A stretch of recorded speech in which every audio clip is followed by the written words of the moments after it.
সম্প্রতি নাটোর, নোয়াখালী সহ দেশের বেশ কিছু জেলায় হিজবুত তাওহীদের বিরুদ্ধে বিভিন্ন ধর্মভিত্তিক দলের নেতা কর্মীরা বিক্ষোভ ও মানববন্ধন করেছে। তারা বলেছেন যে হিজবুত তাওহীদ যেভাবে ইসলামের ব্যাখ্যা দিচ্ছে তাতে নাকি ইসলাম বিকৃত হচ্ছে। এ বিষয়ে আপনার মন্তব্য জানতে চাই।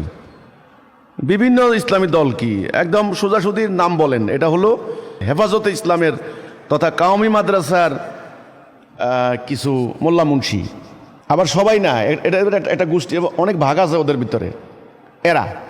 এদের কোনো কাজকর্ম নাই, এরা হঠাৎ করে এদের মাথার ভিতরে কি ভূত চাপে, এরা একত্রিত হয়ে একটা ব্যানার নিয়ে দাঁড় করাইয়া হিজবুত তাওহীদ নিষিদ্ধ করতে হবে, এই দেশের পত্র বন্ধ করতে হবে, ইত্যাদি ইত্যাদি। আর কোনো কাজ নাই এদের। কি ইসলামের ব্যাখ্যা দিচ্ছে, ইসলাম বিকৃত হচ্ছে। ওনারা তো আজ কয়েক শতাব্দী ধরে ব্যাখ্যা দিয়ে আসছেন। ইসলামের উন্নতিটা কোন দিক দিয়ে হইল? কোন দিক দিয়ে হইল? জাতি তো হারতে হারতে হারতে হারতে মরতে মরতে মরতে টুকরা টুকরা হইতে হইতে হইতে হইতে শেষ। ওনারা তো ইসলামের ব্যাখ্যা দিয়ে আসছেন এ পর্যন্ত। ব্যাখ্যা আল্লাহর হুকুম দিয়েছেন একটা, ওনারা ব্যাখ্যা দিয়েছেন আরেকটা। আল্লাহ বলছেন কিতাল করো, কিতাল করো আল্লাহর রাস্তায়, আর ওনারা বলছেন যে কিতাল করবো কার বিরুদ্ধে? আল্লাহ রসুল বলছেন জেহাদ করো, আল্লাহ বলছেন কোরআনে জেহাদ করো। ওরা ব্যাখ্যা দিছে কি আত্মার বিরুদ্ধে জেহাদ, বড় জেহাদ করেন এখন আত্মার বিরুদ্ধে জেহাদ। ওই যে ইরানে যে এই যে এত বড় মিসাইল মারতেছে, কই ইরানের ওদেরকে বলেন বসে বসে আত্মার বিরুদ্ধে জেহাদ করতে। আবার ইরানিরা তো আত্মার বিরুদ্ধে জেহাদ খুব ভালোবাসে, আত্মার বিরুদ্ধে জেহাদ করতে কর না কেন? তো এরকম ব্যাখ্যা দিচ্ছেন তো আপনারা। আমরা বলছি তাওহীদ জান্নাতের চাবি, ব্যাখ্যা দিচ্ছেন নামাজ বেহেশতের চাবি, খালি নামাজ পড়ো, খালি নামাজ পড়ো। আমরা বলছি ঐক্যবদ্ধ হইতে হবে, ঐক্যবদ্ধ হওয়া ফরজ, ঐক্য নষ্ট করা কুফরি। আরে ওনারা বলছেন আল ইখতিলাফ রহমত, ইখতিলাফ নাকি রহমত, ইখতিলাফ করে যত খুশি ইখতিলাফ করো। মাযহাব ফেরকা নিয়ে বিভিন্ন মাসলা মাসাইল নিয়ে তর্ক বিতর্ক বাহাস করে করে বাস টুকরা টুকরো হয়ে গেছে। এখন বাংলাদেশে যতগুলা কাউয়া আছে ততটা দল আছে, কাউয়া থেকে দলের সংখ্যা বেশি। এই সত্য কথাগুলি আমরা বললাম। ধর্মের নামে ব্যবসা করা অর্থাৎ দ্বীনের বিনিময়ে আল্লাহ তাআলা কোরআনে এটা হারাম করেছেন। সূরা বাকারা 174 নম্বর আয়াত, সূরা ইয়াসিনের 21 নম্বর আয়াত, আরো বহু আয়াত আছে। আল্লাহ তাআলা কোরআনে বলেছেন যে আমার দ্বীনের বিনিময় নিবা না, বিনিময় নিলে আগুন খাওয়া, এটা নিষিদ্ধ, এটা প্রহিবিটেড, স্ট্রিক্টলি প্রহিবিটেড। আল্লাহ তাআলা সেটা করেছেন। আর এনারা বলছেন কি আমরা খাবো কি করে, বাস জায়েজ করে দিয়েছেন, জায়েজ করে দিয়েছেন। আল্লাহ রসুল বলছেন জিহাদের ময়দানে গনিমত হচ্ছে উত্তম রিজিক, আর এনারা ফতোয়া দিয়েছেন ওই মানুষের ঘর থেকে ওই ভিক্ষা করে খাওয়া এটা হলো উত্তম রিজিক। তো কাজেই এখন ব্যাখ্যা তো আপনারা দিলেন এ পর্যন্ত, আমরা কি ব্যাখ্যা দিলাম? আমরা তো কোনো ব্যাখ্যাই দেই নাই, ব্যাখ্যা দেওয়া তো নিষেধ। আল্লাহ বলছেন আহসানা তাফসীর, মানে হলো সুন্দর তাফসীর সহ আমি দিয়েছি। হে রাসূল, তারা এমন কোনো সংকট আপনার সামনে হাজির করে না যার সুন্দর তাফসীর সহ আমি দিয়েছি। তা আহসানা তাফসীর আল্লাহর কোরআন, তাফসীরের প্রয়োজন নাই, আপনারা তাফসীর করলেন। দ্বীনের বিনিময় নেওয়া নিষেধ। আমরা বলেছি ওয়াজ করেন টাকা নিয়েন না, ইমামতি করেন টাকা নিয়েন না, মুর্দা দাফন করেন টাকা নিয়েন না, এই ওনারা টাকা নেবেন। ভুল ব্যাখ্যা দিয়ে ইসলামকে নষ্ট করে দিচ্ছি এই অভিযোগ তুলে আমাদের নিষিদ্ধের দাবিতে বিভিন্ন জায়গায় মানববন্ধন করছেন। ওই মানববন্ধন পারবেন আমাদের বিরুদ্ধে করতে, ইসরায়েলের বিরুদ্ধে মানববন্ধন করেন না কেন? হ্যাঁ, এই ব্যাপারটা কি? আমার প্রশ্ন।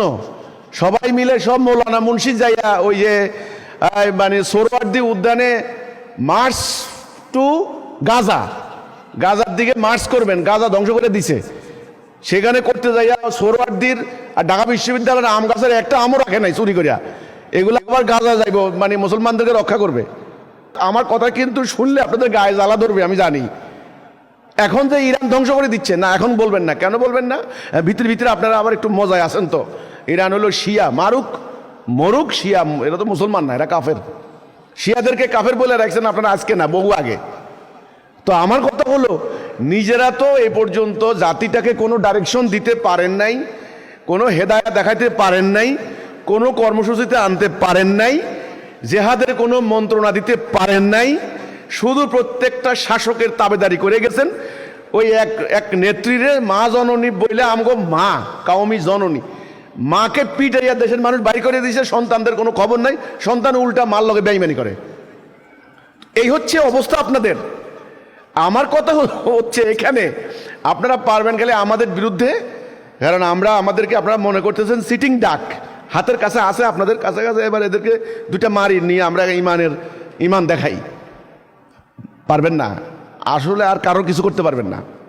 তো এই যে যারা এইভাবে আমাদের বিভিন্ন জায়গায় মানববন্ধন করেন, আমরা কি ইসলামকে বিকৃত করে ফেলছি এই অভিযোগ করেন না? আমরা ইসলামের বিকৃত করি নাই তো, আপনারা করছেন। আমরা দেখাই দিছি ইতিহাস থেকে রাসূলুল্লাহ নারীদেরকে নিয়ে জুমার নামাজে, ঈদের নামাজে, হজের ময়দানে, যুদ্ধের ময়দানে মেয়েরা গেছেন, আপনারা বিকৃত করে করছেন কি মেয়েদেরকে বাক্সবন্দি করে দিচ্ছেন। এখন আমরা যখন মেয়েদেরকে ঈদের নামাজে আসার সুযোগ করে দিচ্ছি, আপনারা এর বিরোধিতা করেন। তো ইসলাম তো বিকৃত আপনারা করছেন, আমরা তো করি নাই। ধর্মের ব্যবসা করছেন আপনারা, জাতিটাকে টুকরে টুকরে করে খাচ্ছেন আপনারা, আমরা তো করি নাই। আমরা ইসলামের প্রকৃত আদর্শ নিয়ে নেমেছি, আমরা জাতিকে ঐক্যবদ্ধ করার জন্য বলেছি। আমরা এই পাশ্চাত্য দর্শনকে পরিহার করে আল্লাহ দেওয়া জীবন ব্যবস্থাকে আমরা নিজেদের জানমাল উৎসর্গ করে আমরা জেহাদ করছি। কাজে আমরা ইসলামকে বিকৃত করি নাই। আমাদের বিরুদ্ধে এই অভিযোগ, এই মানে মিথ্যা প্রপাগান্ডা এরা করে সাধারণ মানুষকে বিভ্রান্ত করে, প্রশাসনকে বিভ্রান্ত করে। কাজে আমার এই প্রশ্নের উত্তর একটাই, যে ইসলামকে বিকৃত করার অভিযোগ আমাদের বিরুদ্ধে করা হচ্ছে, তারাই বরং ইসলামকে বিকৃত করছেন। রাসূলুল্লাহ সাল্লাল্লাহু আলাইহি সাল্লাম যেভাবে ইসলামকে রেখে গেছেন সেখানে রাখেননি। তারা নিজেরা ফেরকা মাযহাব করেছেন, দিনের বিনিময় নিয়ে খাচ্ছেন, আল্লাহর রাস্তায় আল্লাহর দিন প্রতিষ্ঠার সংগ্রাম বাদ দিয়েছেন, মানুষের তৈরি আইন মেনে নিয়ে কোরআনকে তফসিরুল কোরআন মাহফিল করে টাকা কামাই করে খাচ্ছেন, কিন্তু কোরআনকে রাষ্ট্রীয় জীবনে প্রতিষ্ঠা করছেন না। তো বিকৃত আপনারা করছেন, আমরা করি নাই।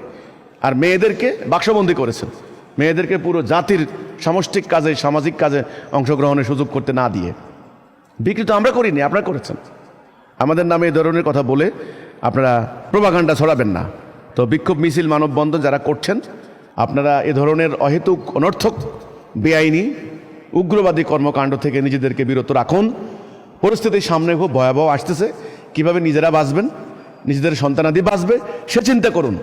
অনর্থক হিজবুত তাওহীদের পিছনে লেগে সময় নষ্ট করেন না, অন্য কিছু ভাবেন, কাজও হবে, লাভ হবে। হিজবুত তাওহীদ আল্লাহর দ্বীন প্রতিষ্ঠা করতে দাঁড়িয়েছে।